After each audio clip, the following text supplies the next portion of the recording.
Welcome to Between the Business Cards, a podcast that helps business professionals take their network and sales skills to the next level.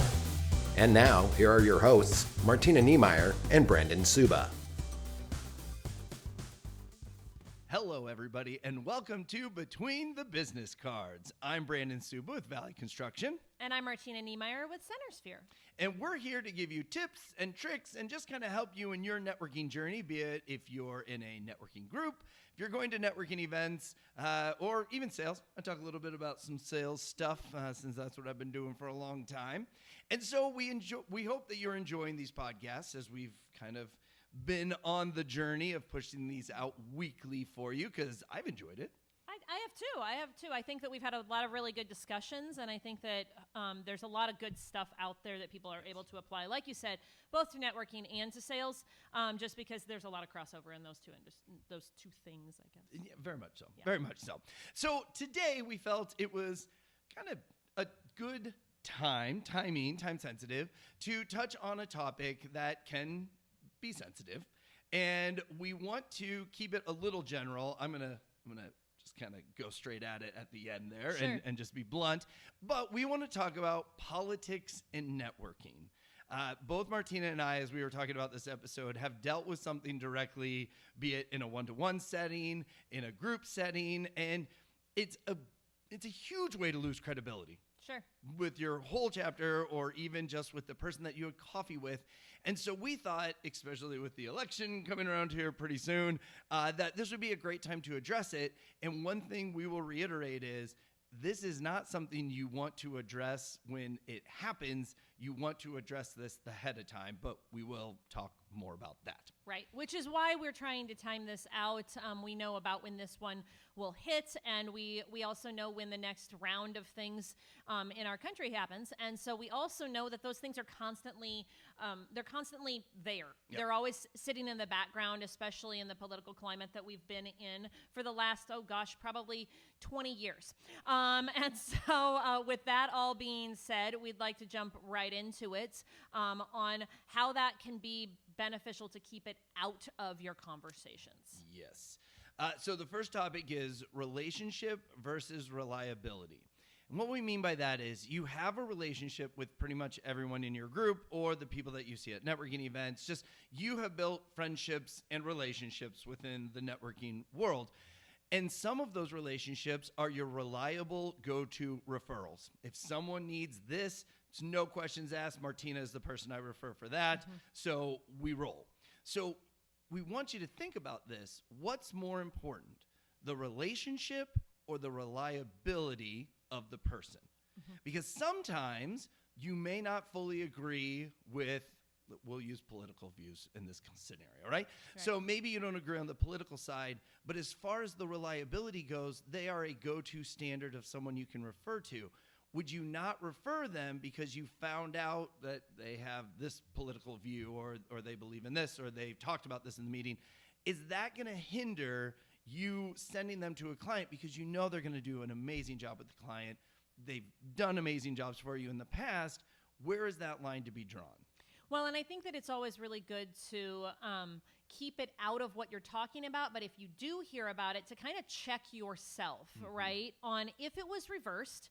And if it happened to be, because obviously if you're having a problem with it, it's probably sitting on the opposite end of a spectrum that you're on, right? Whatever issue that might be, right? And so if it were reversed, would you feel the same way? And if you would, then maybe there is something there. And if you wouldn't, then you really kind of have to check of that relationship and reliability piece there. It's something that's really important to pay attention to. And I think it's important for us to just check ourselves on that, of where really is our motivation in, what's going on with that type of a comment or, discussion that got had. Because as much as we want to keep it out of there, sometimes things slip in, and everybody has a different level of comfortability. And we've all made the mistake that we think that we're sitting in a room full of people that maybe agree with us, and then we make a comment, and suddenly you find out very quickly, or maybe you don't find out because the other people keep their cards a little closer to their chest,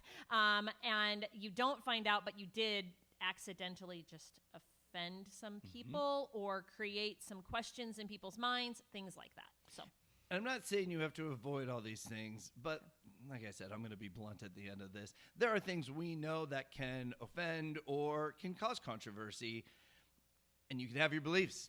I talk about being Catholic all the time, and I'm fine with that. But if it were to ever hinder a relationship, I'd be more than happy to not talk about that around that person, especially if it's somebody that I use on the regular as a referral partner, because I want that business relationship to stay at that, a business relationship. And I think sometimes we get clouded that we think a business relationship is more a friendship, and I'm not saying it's not.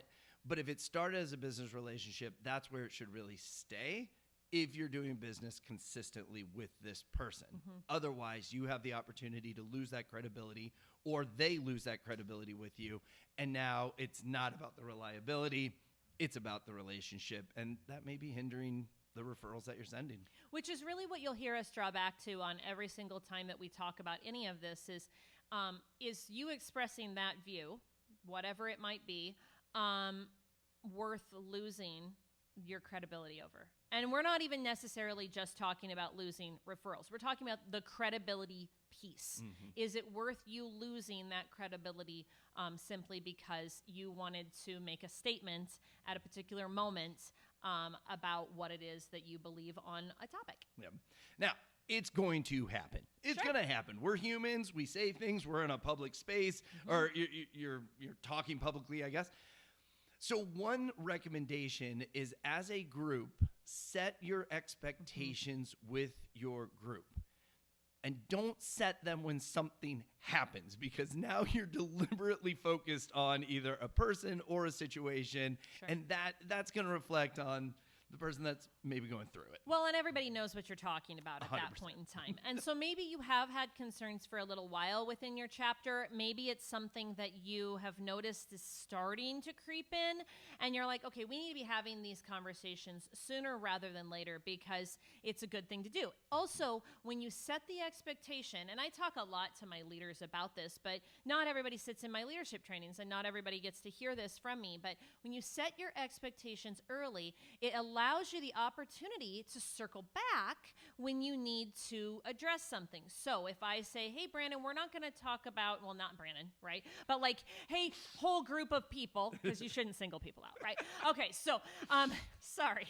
So whole group of people, chapter, 400, we are going to just kind of set a standard right now of, hey, we're going to keep this out of our meetings and make sure that you keep those things to, maybe even like close friendships. We're in business relationships. This is why we're doing business with one another, reminding them of why you're there, all of that. And then 2 weeks down the road, Brandon comes in and makes a comment, and I can privately, not publicly, no one likes to be addressed publicly, I can privately say, hey, Brandon, couple of weeks ago, remember, we set these parameters, we set these expectations for our chapter. This is something that you're falling outside of. Once you've set the expectation, you can talk about the expectation when you have to, as a comeback around of like, okay, you know this, I know this, you know this is what we've said, let's not have it happen again.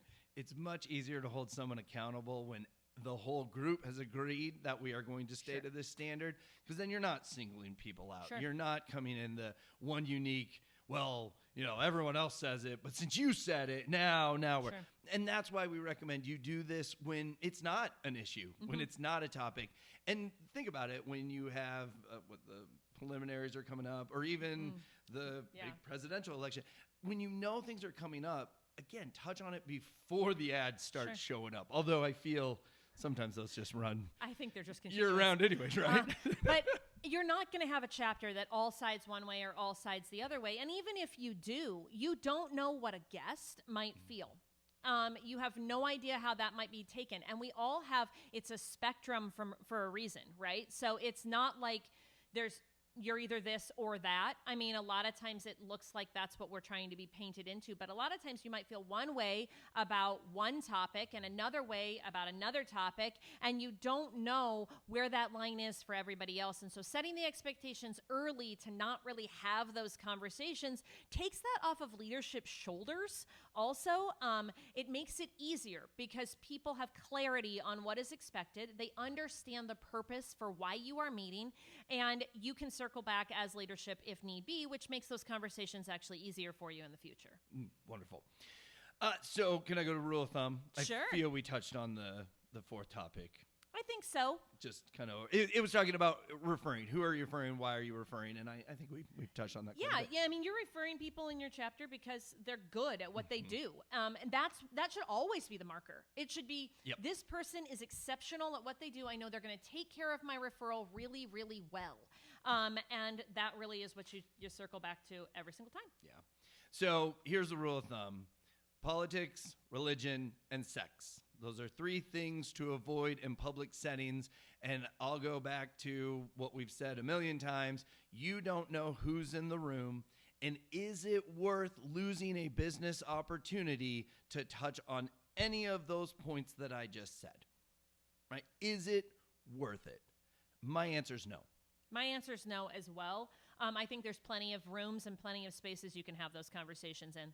Absolutely. And when a conversation like that is invited, go all out. And not in the group, but Right. when you're in a setting and that is invited and brought into the conversation, great. But if you find yourself in one-to-ones and you feel an urge to push something constantly that has nothing to do with the businesses of the two people meeting, you're probably falling into this category of people may not be saying something because they don't want to be combative, but they're not comfortable. That doesn't make for a good one-to-one, and usually you lose enough credibility there that you're probably losing referral opportunities too. I think my kids refer to it as the ick, and you just kind of get an ick. And I think that they use that a lot in the dating world, but when we're talking about the networking world, you don't want to give people an ick. You don't want them to have them just be like, ugh, I don't think I refer to that person anymore, or I don't think I trust them as much as I used to. And you can keep all of that out of the issue if you just tailor your conversations to the times and places that are appropriate. No, I would agree. And we do reference that networking is a lot like dating. It is. Not the emotional connection Sure. piece, but just how you get to know people, how you build those relationships. Sure. And it's very similar. So, I mean, if you've gone on a date and you brought up one of those three and it kind of killed the date, well, why would you do it with your business professional relationships too? Right. Absolutely. All right. So our challenge to you is get ahead of this, especially as we're coming into more political every day. Get ahead of this and just set an expectation in your group so that you have something to lean on as a leadership, as a full group, so you can tell somebody, call them out, or not do either of those. Neither of those, please don't do either of those. Have a private, productive conversation if needed. Holding them accountable Yes. to the expectations set. Yes. Man, I almost went back on Yeah, everything we you talked did. about today. Everything. Hey, you can check us out on the Center Sphere YouTube page. You can see how animated that we get sitting at a white little table in the boardroom. But then also you can listen to us on multiple different platforms. Please share, leave a comment. If there's ever a topic you would like us to talk about in the future, we would love to take those on. But I will tell you, and I don't know how far we'll be when this premieres, but we do get quite a few ahead of ourselves. So Yes, we do. if you send us a topic, we may not get to it right away, but that's just because we have these set up ready to go. Yeah, we do. So with that, we look forward to talking to you on a future podcast. Have a great day.